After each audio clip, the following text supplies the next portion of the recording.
welcome to New and In Between, hosted by me, Mia Quinn Maddox, where I'll be discussing the hows and whys to my journey towards my faith. I've learned through my highs and lows that this path is not mine to travel alone. Join me mid journey as I embrace my wins, losses, and everything in between.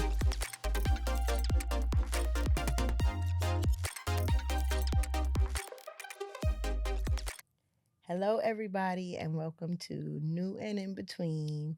I'm your host, Mia Quinn Maddox, and this is my podcast. So, I don't have a guest today.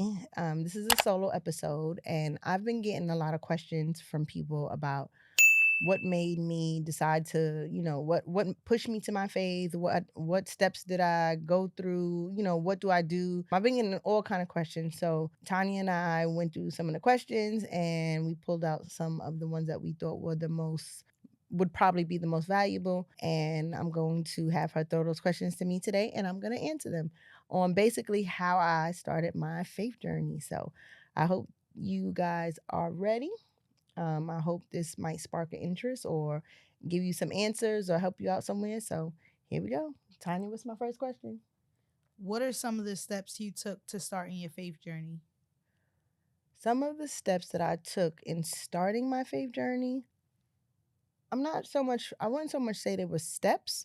I feel like for me, what got me to the decision of, all right, this is enough was traumatizing experiences. For me, I was living in the way that I wanted to live and choosing to do what I wanted to do. And I was falling in the same place repeatedly over and over. So the last time that I fell, I scraped my knee to the white meat, which might leave a mark. So I'm gonna be 44. I don't have a mark on my leg.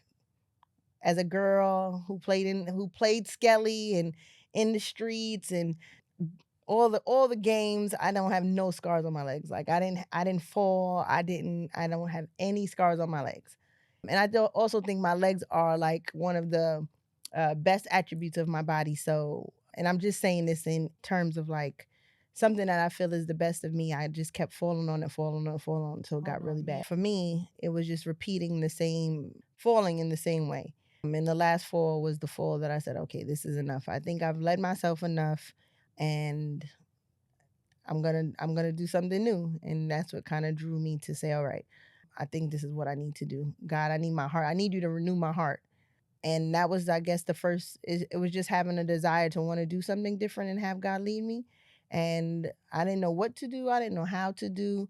When I was driving to work, I would listen to Joe Osteen. He has a channel on Sirius Satellite, and I would listen to that every morning on my way to work. I felt like whatever I was going through or whatever was on my mind or whatever I was worrying about, when I would put that on, whatever his sermon series or whatever devotion or whatever he was going to talk about, I felt like he was talking to me. So I would do that on my way to work. I would do it on my way home. They're only 30 minutes, but I felt like sometimes I needed to hear more or I needed to hear more. And I felt like whatever I went through during the day, it was just giving me a little bit of clarity or how to deal.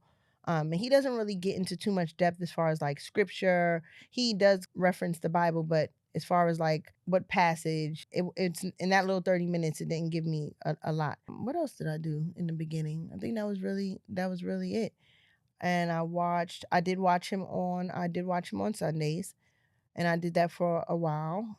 And then I had a real traumatizing experience. Ooh, something that took me to the dirt. And I was like, okay, this is enough. And during that time of it's enough, we had the pandemic.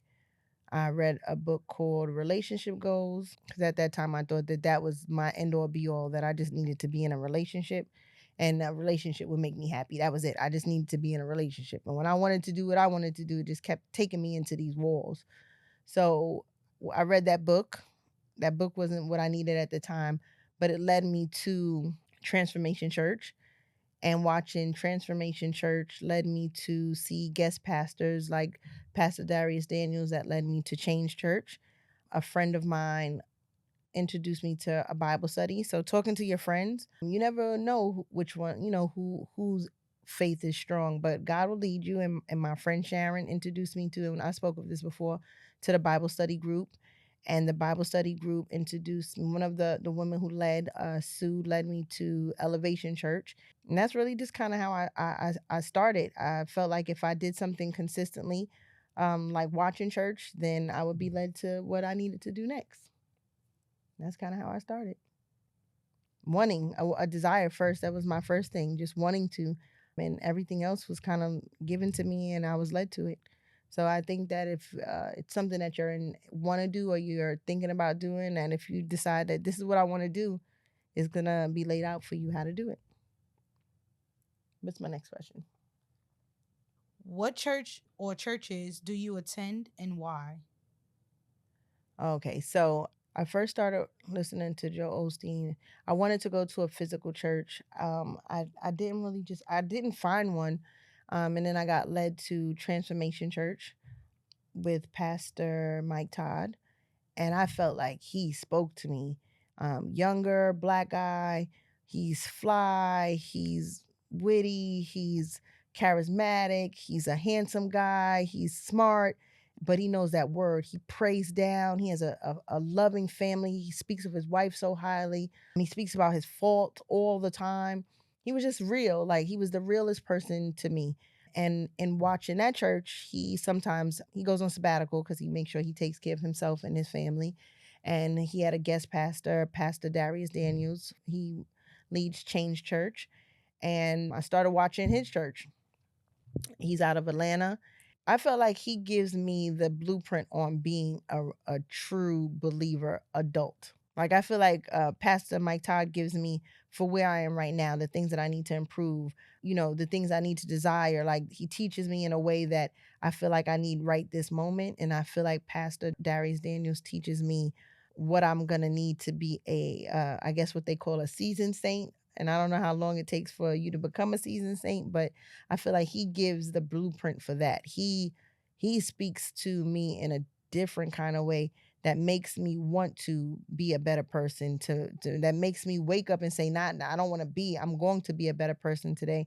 I'm going to walk in this way. I do deserve this. I can achieve this. So no matter what he's talking about, if it's not um meltdowns or upgrades or red flags, he gives it to me in a different kind of way.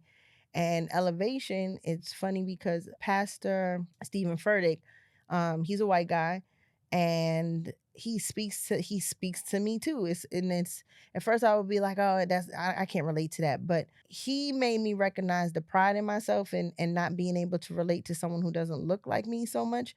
It made me see how much we are like the things he talks about are things that I go through all the time. And because I'm so prideful that I can't see that those things are also me. So each one of them teaches me, speaks to me, opens my mind to something new in a different kind of way that I feel I need as I'm growing. But they're all great, and there's a few others that I've watched. There's a few other pastors too that are part of these churches that inspire me and give me, feed me in the way that I need to be fed. Pastor Charles Metcalf. But either way, just different people who I feel like speak to me, and I hear different pastors too who I'm like that's what they I might run across a reel on Instagram and it's great, and then I start to follow them and I see, oh wait, this is not so much, they don't really speak to me so much, or their church doesn't fill me or feed me how I need to be fed, and I move on. And I try, you just have to try them out. There's so many that you have to try them out and see which one speaks to your heart. When you find it, I feel like because you'll have a desire to get up every Sunday, even when you're dead tired, and watch because it's what you need for the week, or what's going to give you answers to what you went through the previous week. Either way, I feel like if you just go and try out a few, ask your friends. Instagram is a good way also too to get little clips. You'll be led to someone, and then when you just follow them for a little while and see if this person is someone who you feel is good to lead you. You will know. You'll definitely know. So those are the churches that I attend now, and I pay tithes to. I definitely take my 10% and split it amongst the three. I live in a community, a Latin community, and the churches in my neighborhood are not bilingual, they are Spanish. But I know that part of paying my tithes to your community church, is important too. So I'm gonna figure out a way to do that too, because my community, even though I don't speak Spanish and I don't attend a church, I live in a community of these people, and what the church gets benefits what the community gets, and I live in that community. So I have to start doing that too. Yeah, so those are my three churches. Transformation Church with Pastor Mike Todd, Change Church out of Atlanta, well, Transformation Church out of Tulsa, Oklahoma with Pastor Mike Todd. And then there's Change Church out of Atlanta with Pastor Darius Daniels. And then there's Elevation Church out of North Carolina, and that is with Pastor Stephen Furtick. So those are the three churches that I feel are feeding me right now. What does church do for you? Ooh, it teaches me, I mean, it's taught me pretty much, it teaches me about the Bible. It breaks down the Bible to me. It takes the stories of the Bible and makes them relatable to my everyday life. And if it's not specifically to my everyday life, to everyday situations, it's how I learned the importance of forgiveness. It's how I was given the idea of how to even start my journey of forgiveness. It helped me to understand love.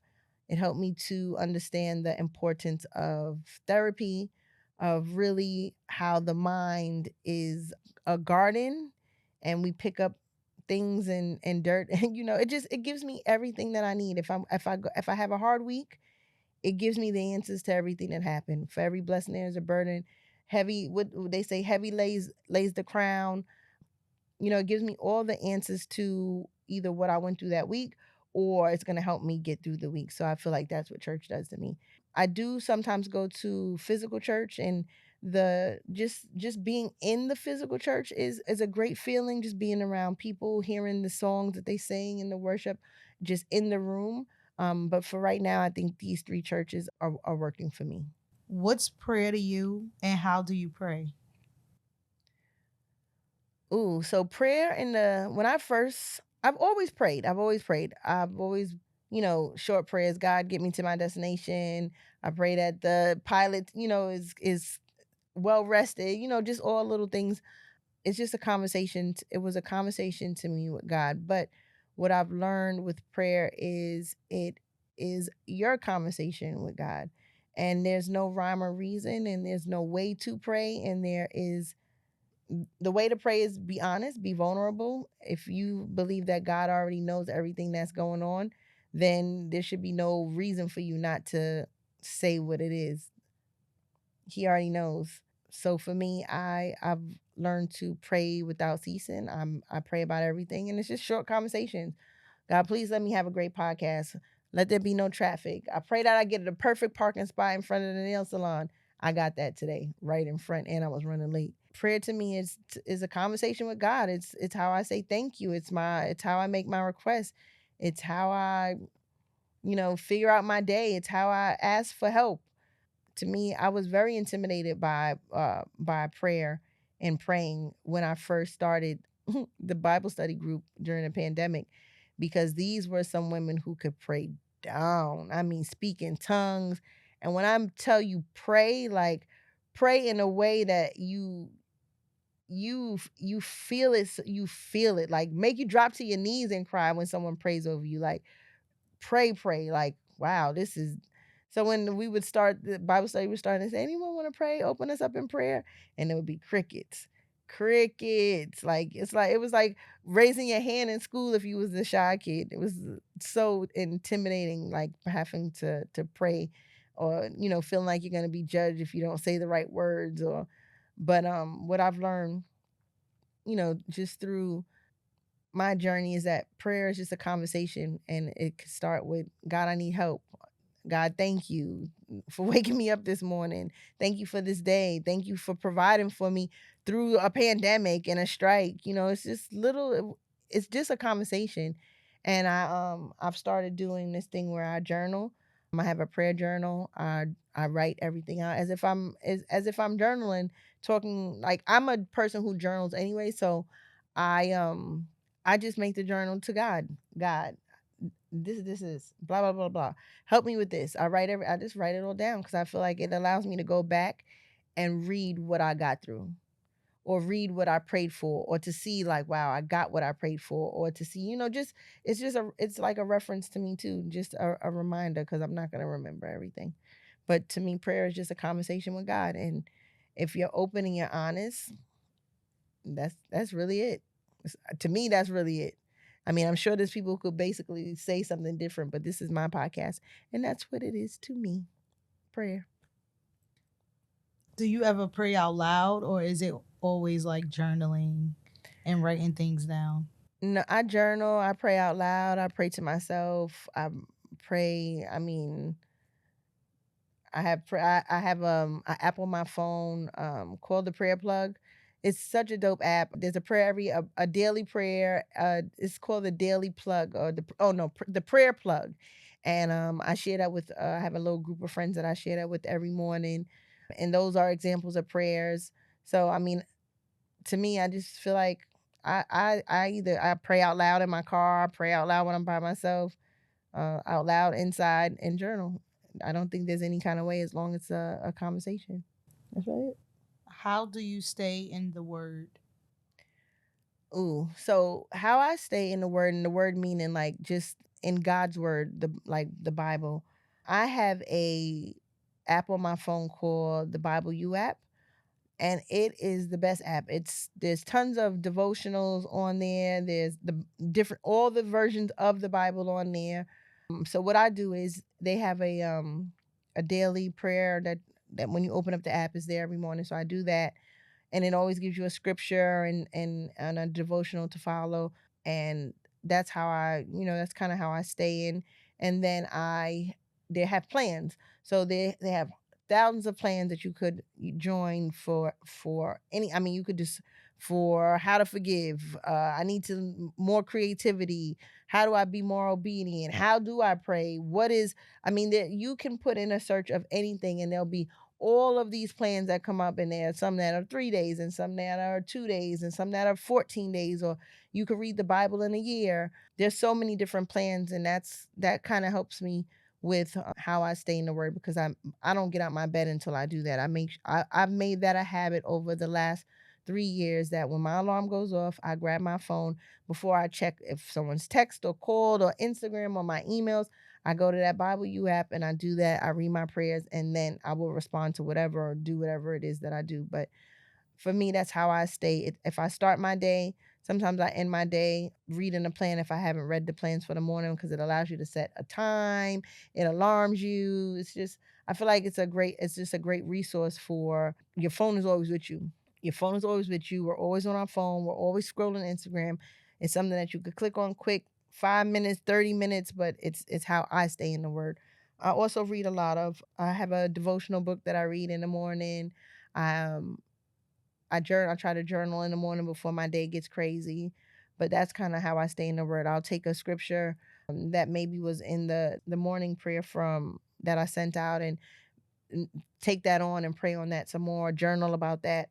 But that's pretty much how I stay in the word. The Bible is an intimidating book. It's huge. So for me, I just those plans help me so much, and it doesn't make it so overwhelming and intimidating. You could choose a chapter, you could choose a story, but either way, it's how I stay in the word. How do you feel about your faith today? How do I feel about my faith today? I'm happy with it. I am very proud of myself that this is something that I desire to do, that I'm consistent with, that I wake up no matter what, that I'm not answering the phone, I'm not going to brunch beforehand. I've seen myself go through things that I thought I would never be able to get through. I see the change in myself on how I handle situations, how I handle my feelings, how I handle my emotions, how I feel in general, just about myself, how I feel about my future. When I go through trials and tribulations, how I used to handle them, and how I handle them now, how I deal with stress, how I deal with my relationships, friendships, my sister, my nephews. I know that my faith is definitely increasing and getting stronger, because I'm watching the things that I pray for come to be. That's one of the most fascinating things about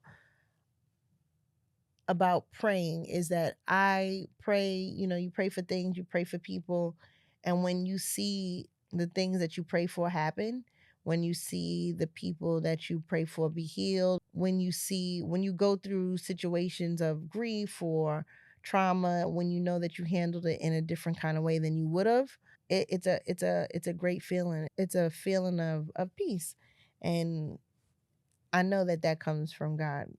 I would have handled lots of situations totally different if it wasn't for my faith and what I believe in now. And it wasn't that I didn't believe in before. I just have more of an understanding, a greater understanding, because I've always believed in God. I always believed there was a higher power. I did go to church. I've had an understanding, but I now have a deeper understanding. I have wisdom, and it just makes me understand why Joy said that she's God's favorite, and why it clicked in my brain that you are too, and why I know that I can have everything that I want, because now the things that I want are the things that God wants for me. I know my desires have changed, my wants have changed, the things that I want to do has changed, the reasonings why I do things has changed, and I know that that has to be from God. That's also from my prayers. I know what I pray about. I know what my conversations are.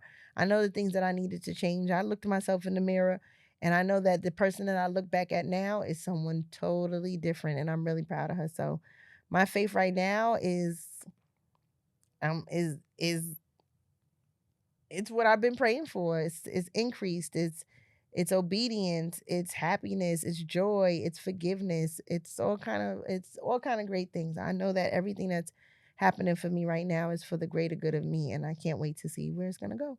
So my faith right now, I'm very happy. I'm very happy that it's multiplying, it's increasing, and it's getting bigger, and it's becoming contagious. And my faith is in a good place right now, I think. It's only could get bigger, and it could only grow more and more and more. So the only way you will get to know is if you keep on watching, and we'll see. That's my faith. What are you expecting from God? So I'm expecting this podcast to keep growing. I'm expecting season 2 to be incredible. I'm expecting season 3 to be even better. I'm expecting season 4 to be even better than that. 5 even better than that. 6, 7, 8, 9, 10. I'm expecting God to make this podcast something huge. Number 1, I mean, there's a really anything you do, you want to be the best at it. So I'm expecting God to make this podcast number 1. I'm expecting to be a wife. I'm expecting to see my nephews become husbands. I'm expecting for my sister to be an amazing stunt actress. I'm expecting for my mother to live a happy, healthy life until God takes her home. I'm expecting all my friends to decide to be saved and baptized and follow God and stop following themselves. I'm expecting everything that I lost to be given to me 10 times over. I'm expecting good times ahead of me. I'm expecting God to do everything that I pray for him, because I know that everything I'm praying for comes from him.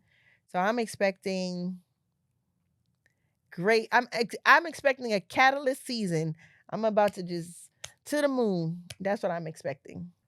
What I'm expecting from this podcast is for it to touch.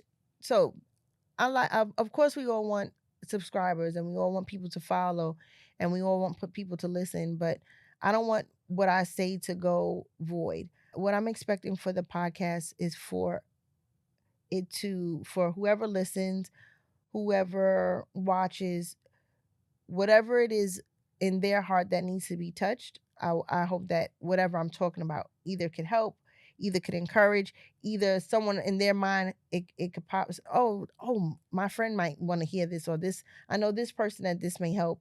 I just expect that. I'm expecting for this podcast to touch people in a way that promotes change, lights a fire, makes you chase a dream, so you know that dreams are possible to have done, to let you know that letting God lead you is really dope, and Leading yourself is cool, but it doesn't lead you into nothing but circles and walls and with scraped knees, especially when you have great legs. So I'm expecting this podcast to change my life and change my friends' lives and to change, just to change, to spark, to change, to who knows, we'll see. But I'm expecting for it to be good. It has to be. How does your faith help you get through the hard times and the hurdles? So,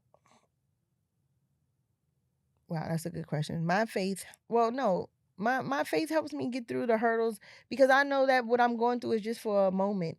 It's for either to teach me something, to show me something. It's for a reason. There's a reason for everything that happens. It's part of the plan, and how you look at it determines what you get from it. So when I run into hurdles, especially in the podcast, and I mean, in the beginning, we did, you have guests canceling on you, you have location switching, you have people who are helping you, not helping you anymore. There's emotion, there's feelings, there's egos, there's pride. There's just there's life happening for all of us just in general. So for me, instead of taking things personally as an attack against me, I just my faith reminds keeps reminding me, if God gave this idea to you and you know that this is going to be number one and you know that this is going to be a great thing, nothing that's great comes easy. So for me, when I hit the hurdles, I'm like, okay, what am I learning from this? How would I have reacted in the past? And I think of that, and that comes easy. And I say, okay, well, I'm not doing that. So how can I react in a way that doesn't ruin the friendship, or that doesn't cause conflict, or that doesn't hurt someone's feelings, including mine, or that doesn't change my heart, or doesn't cause me to have bitterness or be angry at someone. So I'm like, okay, I'm forgiving. The forgiveness part is a big thing, and letting things go. That's something that's my faith. So in being able to forgive and let things go and be compassionate and accept people for who they are, and to know that every person is seasons, reasons, and lifetimes, leaves, branches, and trees and roots. So with me just learning these things throughout my faith, it allows me to expect less, hope for more, and not be disappointed or have my heart hardened when things that I want I don't get, or things that I want to go a certain way don't go a certain way. It allows me to just to kind of have peace when things go wrong. Like, all right, this is not, for instance, is I'm here. I asked someone to help me. I reached out to them a few days ago to help me. But I also know that their schedule was all crazy for the week. But I was like, all right, got there, they were still asleep. It's fine. I didn't allow myself to get upset, because me getting upset is gonna throw me off. And then when I ran into traffic, if I didn't let that go quickly, then when I got into traffic, then I would have been more mad. Then when I got into the city, I got into more traffic, then I would have been more mad. Then by the time I got up here to sit down, all my thoughts that I had been running through my head for the whole time of the day that I prepared, like, because we come here in the evening so I could prepare during the day, it would have been a waste. So because I know that this is God's plan and that everything that I'm doing is the way that He wants. When something goes wrong, it's a test to see how I'm going to react. Are you still going to, if I'm in control of my emotions and my actions and my thoughts, how am I out of control and melting down, or like that's not trusting God. So when something goes wrong, I'm like, all right, I'm not worried about it. All right, fine, I ran into traffic. He's gonna get me there on time. It's gonna work out perfectly. I got here. They're having a party next door. We had to wait a few minutes anyways. So if I would have been rushing to get here, stressed out upstairs, now I'm sweating, face all greasy, hair all puffy. Wouldn't have been worth it. So I think my faith is just helping me to understand that the hurdles are, for every blessing there's a burden, and the more you want, the more is required. I'm a hard worker, so I'm just learning to take the punches as they come. And I do these affirmations. I started doing these affirmations. My therapist gave me Alana Fox. She does affirmations. She has tons of them. And I started doing them. And at first I was like, I don't know why I'm doing this. And I did it and I'm just like, okay, I'm just doing it. I don't know why I'm doing this. I don't know why I'm doing this, but I keep doing it. I keep doing it because it's a bunch of I am powerful. I am in vibration with the frequency of wealth. I am beautiful. I am an amazing daughter. Just all these different things that I do it in the morning before on my way to work because it's one thing that I know I'm gonna do every day. When I was driving here and I was upset, I'm like, I'm in control of my emotions. If I'm in control of my emotions, then I can let this go. All right. I'm in traffic. I'm in control of my emotions. All right. Why are you upset about traffic? It's a little bit of traffic. If you trust that God is going to get you there on time and the day is going to be how he planned, then why are you getting upset? You're in control of your emotions. And I just have to remind myself, and then I control my emotions and leave it for what it is. And I got here on time and it always works out. And that's what having faith is during the bad times, is knowing that, all right, fine. This is a storm. All storms end. My umbrella's strong. I'm good. I got a raincoat. I got great rain boots. I'm all right. This is gonna be fine. It's gonna end. It doesn't rain forever.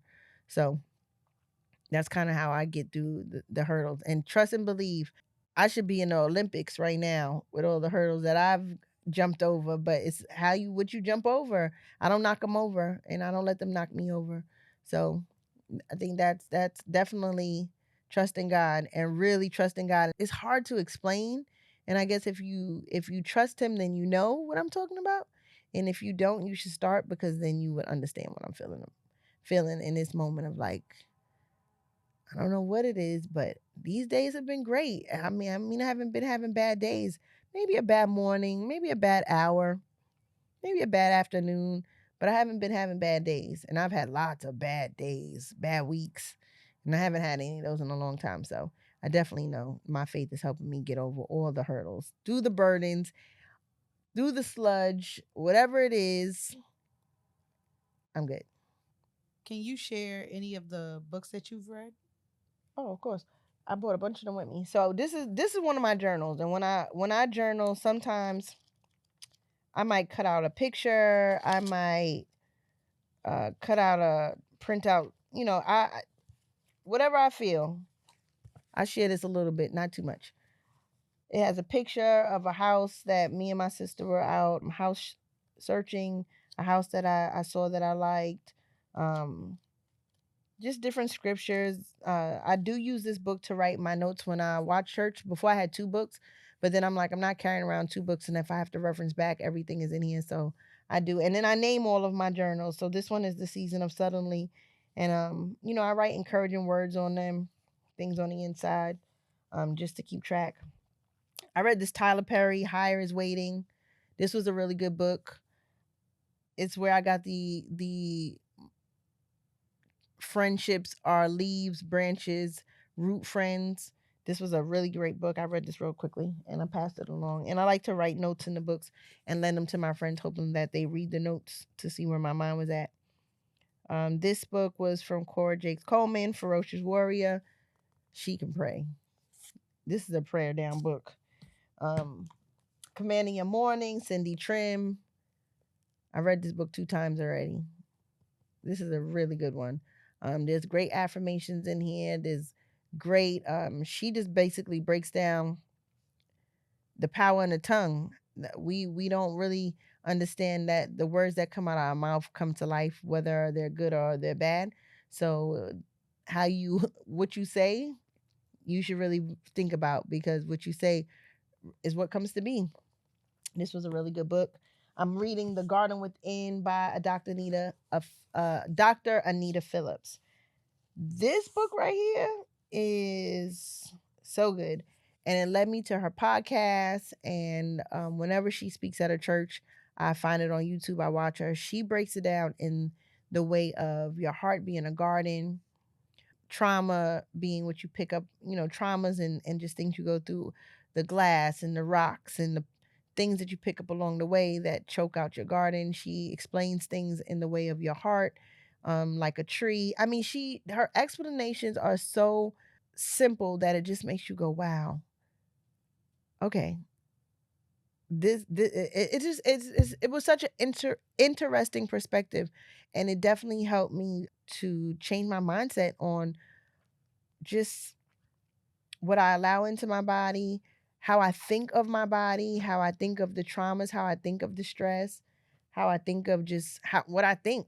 But this is a really good book, Dr. Anita Phillips, and I'm still reading it because I sometimes, if I take too long to get back to a book, I'll start from the beginning so that I remember what it is that I wrote. So that I highlighted or that I've been reading, so I know where I'm up to. So this is a really good one. And then Jackie Hill Perry, Upon Wakening. This is a devotional book that she just released a few months ago that I bought. That's pretty great.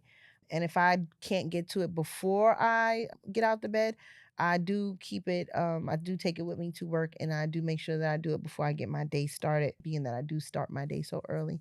But these are some great books that I picked up and that I read, and the journaling helps me to kind of keep track of what it is that what I'm looking for, what I'm going through, because I write everything. If I'm going through something bad, it's a journal, so I write everything goes in there.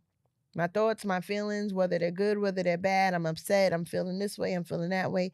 Help me to understand this. Why am I feeling this way? I like this person. Is this person for me? Help me, guide me. It's a truly the book of my life. So those are some books and my some information on just me sharing about how I journal, and I wonder how you guys journal, if you do journal. I've always kept a diary. I was always a kid that kept a diary. I've always had tons of diaries, journals. Where they are, some of them I don't know. A lot of them are in a drawer in a box because I do keep them, and I do go back to them sometimes and be like, "Ooh, girl." It did help me a lot to go back to a lot of my old journals to figure out where my mom was then. But these journals now are good to go back to see what happened, what I was doing, how I was feeling, and the victories and the trials. So those are the books I've been reading, and I have a whole bunch of other ones either in a cart or on my desk waiting to be read now. So I'm trying to do 44 books in a year for this year because I'm gonna be 44. So I don't know where I'm at right now. So I'll let you know if I make it to the 44.